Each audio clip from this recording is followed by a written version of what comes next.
Warm weather signals the start of a busy time at our nation's airports.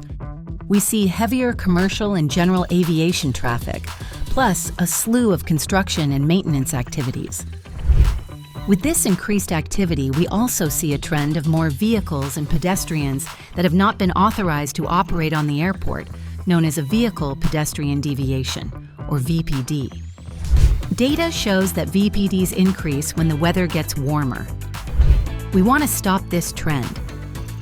The FAA examined the causes of this increase and identified common factors: increased construction and maintenance activities, lapses in escort and access control procedures, and diminished situational awareness.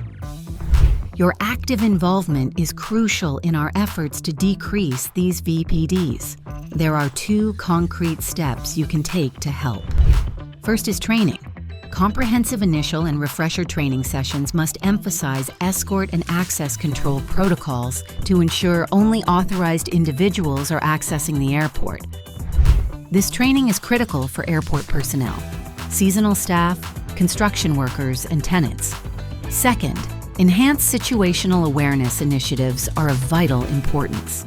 Initial and refresher training should focus on critical airport changes, construction, safety area boundaries, potential airport-specific hotspots, and clear and concise communication with the control tower or other aircraft and surface vehicles.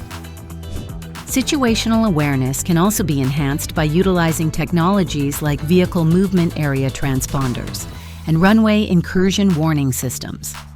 By implementing these steps, you can work toward effectively mitigating the risks of VPDs.